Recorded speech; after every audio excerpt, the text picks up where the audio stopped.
Kan? Sepasang muda-mudi tadi yang sedang duduk di sebatang balok kayu di pinggir pantai itu tampak keheranan. Ini karena suasana larut malam di pinggir pantai yang tadinya sepi itu mendadak menjadi ramai dan terang benderang oleh cahaya lampu kendaraan roda 4 yang tiba di pantai tersebut. Dari arah laut pula, kini tampak sekitar 5 unit kapal yacht mulai merapat dan kemudian berhenti di bagian pantai yang masih berair dalam. Salah satu dari 5 unit yacht tersebut tampak sangat mewah. Hal ini karena dari kelima perahu mewah tersebut hanya yang di tengahlah yang memiliki 3 tingkat dan tampak sangat super sekali. Tak lama setelah itu, dari arah laut kini bermunculan perahu karet dan mulai merapat, membuat Joe dan Tiara semakin mempererat pegangan tangan mereka. Joe, kau tahu siapa mereka ini, Joe? Tanya Tiara ketakutan. Sama sepertimu, aku juga tidak tahu. Apa mungkin ada geng mafia yang akan melakukan transaksi di pantai Kuala Nipah ini?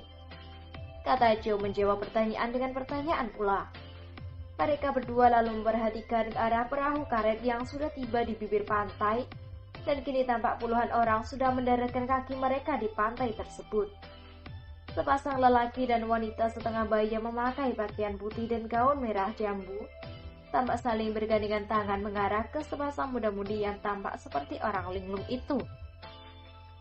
Ayah, kata Joe dalam hati lalu segera menggosok kelopak matanya khawatir kalau dia salah melihat.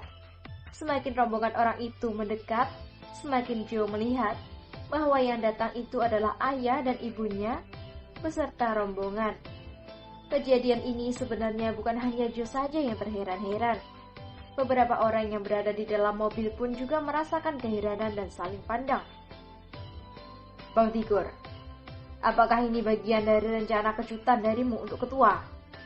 Tanya Ameng yang duduk di sebelah lelaki setengah bayi itu. Tidak, ini bukan dari bagian rencanaku, jawab Tigor seperti tidak percaya.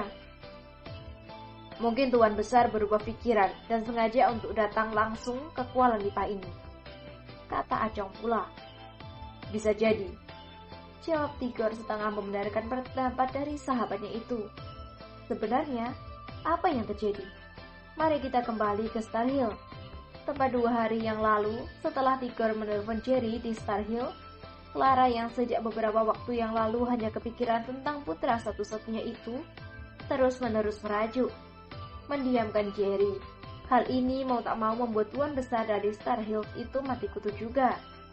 Ketika ditanya, mengapa Clara berubah dan seperti tidak memperdulikannya, Clara hanya menjawab bahwa dia sangat ingin merayakan hari ulang tahun putranya yang ke-17 ini, walau bagaimanapun sekalipun. Dia tidak mau tahu apapun alasannya. Yang jelas, jika dia tidak bertemu dengan putranya di hari ulang tahunnya ini, maka dia akan mendiamkan Jerry sampai di hari ulang tahun putranya yang ke-18. Jerry benar-benar mati kutu oleh Clara. Bayangkan saja, didiamkan oleh istri tercinta selama setahun. Itu pasti tidak enak. Ini yang membuat Jerry akhirnya berubah pikiran dan memutuskan berangkat menuju Kuala Nipah menggunakan super yacht. Saat ini, rombongan orang-orang yang datang dari arah laut itu telah tiba di depan Joe dan Tiara. Mereka adalah Jerry dan Clara, Draco dan istrinya, Tuan Syam dan istrinya, Arslan dan istrinya yaitu Lisa, Harry dan istrinya yaitu Joanna, Daniel dan Helen, Rico dan Rina, Ryan dan Jenny, Kevin dan istrinya Lyra, David dan istrinya Adele, Herman dan istrinya Rindy, serta Ivan dan istrinya Lorna, serta putri mereka, Senita. Di sana juga ada Kenny bersama istri dan ketiga anaknya. Selain itu, juga ada Black, Jeff, Austin, dan beberapa pentolan Dragon Empire dan Tigor. Ya, Ibu, kata Joe begitu pasangan setengah bayi itu tiba di depannya. Putraku, kau sudah besar sekarang, kata Clara sambil membelai rambut putranya yang cepat itu. Mengapa kalian datang kemari? Tanya Joe merasa heran. Kini dia menatap satu persatu ke arah mereka yang ada di tempat itu. sebagian dikenal dan sebagian besarnya lagi tidak. Ibumu selalu memikirkan dirimu, bukankah hari ini adalah hari ulang tahunmu?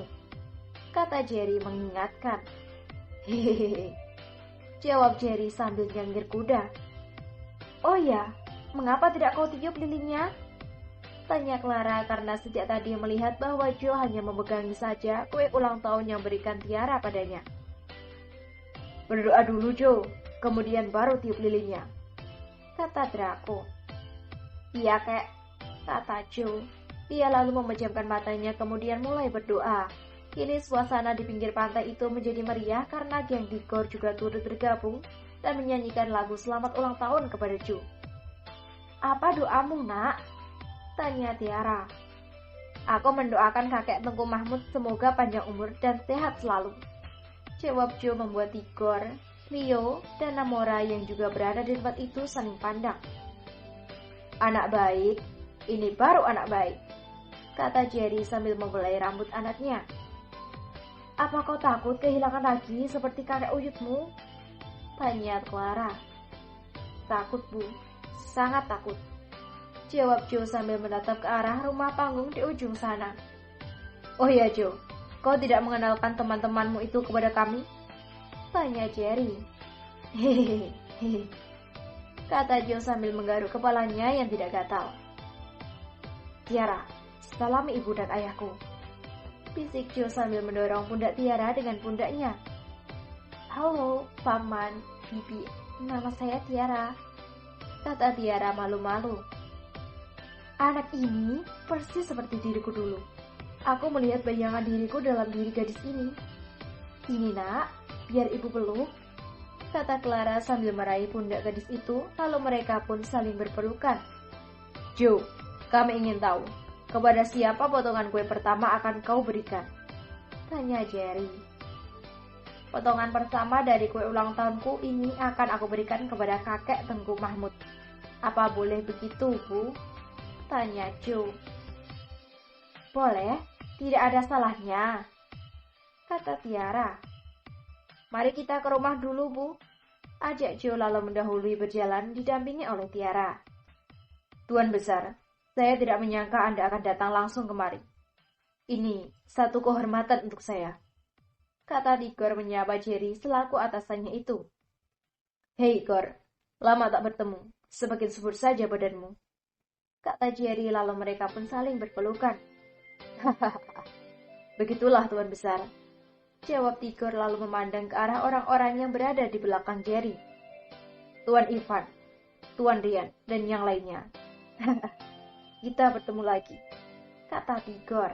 Begitu mendapat sapaan dari Tigor ini, mereka lalu saling tertawa kemudian berpelukan. Tuan Besar, biarkan Joe duluan yang masuk. Aku khawatir kakek Tengku Mahmud akan menyerang kita. Maklumlah, jika sifat jahilnya sudah kambuh, dia akan menyerang kita dengan kulit kerang, kata Tigor memperingatkan ketika mereka berada di dekat halaman rumah Tengku Mahmud. Baru saja dia memperingatkan, kini sebutir kulit kerang sudah melesat lalu tepat menabrak kening Tigor. Aduh, kan sudah kuduga, kata Tigor sambil mengusap keningnya yang sedikit sakit. Mereka semua terdiam ketika seorang lelaki tua keluar dari rumah dengan mulut berlepotan kue ulang tahun dari Joe William. Setan-setan dari mana ini semuanya? Kata lelaki tua itu membentak. Hei kau anak jin ibrit, yang mana ayahmu, heh? Tanya Tengku Mahmud lagi kepada Joe. Yang memakai jas putih itu kek, kata Joe sambil tertunduk. Dia sudah menduga bahwa kejahilan gurunya ini pasti kambuh begitu melihat sasaran. Jin ibrit, kemari kau, kata Tengku Mahmud ke arah Jerry. Tidak ada pilihan, Jerry pun kini mendekat. Namun baru beberapa langkah dia berjalan, tiba-tiba Tengku Mahmud melemparkan kulit kerang ke arah Jerry. Masih untung Jerry cepat menghindar. Jika tidak, pasti jidatnya sudah bercap kulit kerang. Hehehe, ada isi. Ternyata kau ada isi. Aku melihat pergerakanmu sedikit sama dengan si Malik. Tapi kau sangat lamban. Jika aku melemparkan kulit kerang tadi dengan kecepatan tinggi, kau pasti sudah pingsan, kata Tengku Mahmud sambil terkekeh. Mohon maafkan saya, kek. Dan terimalah salam hormat dari saya, kata Jerry membungkuk. Ah, sudahlah, lupakan semua peradatan. Oh ya, mari kalian masuk. Tapi jangan semua. Rumahku ini tidak kuat menampung kalian semuanya. Bisa roboh rumahku ini, kata Tengku Mahmud. Begitu Jerry dan Clara akan menaiki tangga untuk duduk di teras rumah Tengku Mahmud itu, Jo kini membawa seember air lalu mencuci kaki ibunya. Hal ini membuat Clara dan Jerry merasa sangat terharu. Tidak sia-sia kau belajar jauh-jauh anakku, kata Tiara, kata Clara dalam hati. Selesai dengan kaki ibunya, kini Jo berganti mencuci kaki Jerry. Akhlak yang sangat baik, kata Jerry sambil mengusap kepala pemuda itu. Kek, jangan buat masalah lagi ya, atau acara ulang tahunku ini akan kacau, kata Jo memperingatkan. Diam kau anak jin ibrit, pergi bawa ember tanganmu itu ke belakang, bentak Tengku Mahmud membuat Jo hanya garuk-garuk kepala saja. Melihat kejadian ini, Jerry dan Clara serta Draco tidak kuasa menahan tawa. Halo para pendengar,